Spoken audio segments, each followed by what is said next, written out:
अस्सलाम वालेकुम एवरीवन। जी तो कैसे सब। आज शब बारात स्पेशल में मैं लेके आई हूँ आपके लिए बहुत ही मज़े के ज़रदा चावल। और आप यकीन जाने एक दफ़ा आप इस रेसिपी को देखेंगे ना तो बार बार खाने का आपका दिल चाहेगा, बहुत ही ज़बरदस्त।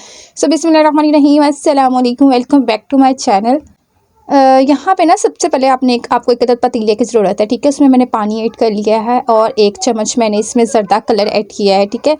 और उसके बाद ना आपने इसको अच्छे से चम्मच की मदद से मिक्सअप कर देना। अगर आपको कलर कम लगे ना तो आप और ऐड कर सकते हैं। यहाँ पे बर्तन मैंने चेंज कर लिया क्योंकि चावल थोड़े से ज़्यादा हैं। उसके बाद जैसे ये हल्का सा गर्म हो जाए ना पानी, तो आपने फ़ौरन से उसमें चावल ऐड करना स्टार्ट कर देने हैं। बहुत ही जल्दी से रेसिपी बन जाएगी। सो आपने मेरे साथ रहना, कहीं से भी वीडियो को बिल्कुल भी स्किप नहीं करना। अब यहाँ पे ना आपने अच्छे से इसको चम्मच के साथ मिक्सअप कर देना है और इसको बॉईल होने देना है। जैसे आपको लगे तकरीबन 60 to 70% बॉईल हो चुके हैं ना, आपने एक चावल निकाल के तो चेक कर लेना है।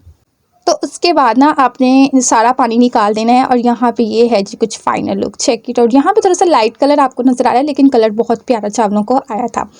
अब आपने नेक्स्ट क्या करना है, अब आपने वही देचकी लेनी है जिससे आपने चावलों को बॉईल किया, ठीक है।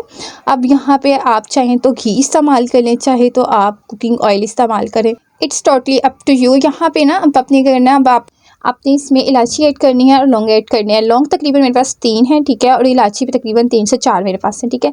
इनको खोल के तो आपने इसमें ऐड कर देना है। अगर आपके पास इलायची पाउडर है तो भी बेस्ट एंड बेस्ट है, ठीक है। उसके बाद जैसे आपको हल्की सी इसकी खुशबू आना स्टार्ट हो जाए ना इलायची की, तो आपने उसमें दूध ऐड कर देना है। यहाँ पे मैं तकरीबन इसमें ऐड करूँगी 2 कप दूध के, ठीक है। आप चाहें तो इसमें 1 कप भी दूध ऐड कर सकते हैं। अगर आपके चावल ज़्यादा गल गए हैं ना, मतलब गलती से, वैसे तो आपने 60 to 70% गलाने हैं।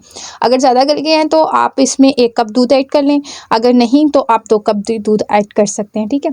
उसके बाद अब आपने ना अच्छे से इसके अंदर हल्का सा चम्मच से घुमाना है और उसके बाद आपने इसमें ऐड करनी है चीनी। अब चीनी जो है ना तकरीबन जितने आपके चावल हैं उतनी ही इसमें चीनी ऐड होगी। अब यहाँ पे तकरीबन 1 बॉल था मेरे पास चावलों का, वही बॉल मैंने भर के इसमें चीनी ऐड कर दी, लेकिन हल्की सी चीनी ऐड करनी है, साथ आपने चम्मच घुमा देना है, फिर से चीनी ऐड करनी है और चम्मच घुमा देना है, ठीक है। अब यहाँ पे हम बहुत ही अच्छे से इसके अंदर ना दूध के अंदर चीनी मैश करेंगे और उसके बाद आपने चीनी के मेल्ट होने तक दूध को पकाना है। जैसे आपको लगे ना कि चीनी अच्छे से इसके अंदर मेल्ट हो चुकी है तो आपने फिर इसमें चावल ऐड करना स्टार्ट कर देने हैं। यहाँ पे तकरीबन देखें चीनी बहुत ही अच्छे से मेल्ट हो चुकी है, चेक कर लें आप। अब यहाँ पे ना हम इसमें चावल ऐड कर देंगे। चावल भी आपने स्टेप बाय स्टेप इसमें ऐड करने हैं, एक साथ ही सारे चावल बिल्कुल भी नहीं ऐड करिएगा क्योंकि आहिस्ता आहिस्ता ऐड करने से ज़्यादा बेस्ट वाले बनते हैं। एकदम से आप ऐड करेंगे चावल ऑलरेडी गले हुए होते हैं। सो बेस्ट है कि आप आहिस्ता आहिस्ता इसमें चावल ऐड करें और भी बेस्ट है कि आप साथ साथ चम्मच भी घुमाते जाएँ, ठीक है। और यहाँ पे देखें जी तकरीबन हमने तमाम चावल अच्छे से इसमें ऐड कर दिए हैं। अब आपने इसको अच्छे से चम्मच की मदद से मिक्सअप करना है। अच्छे से मिक्सअप करने के बाद अब आपके पास जितने भी ड्राई फ्रूट्स नट्स वगैरह मौजूद हैं, जो आप इसमें ऐड करना चाहते हैं वो आप इस पॉइंट पे ऐड कर दें।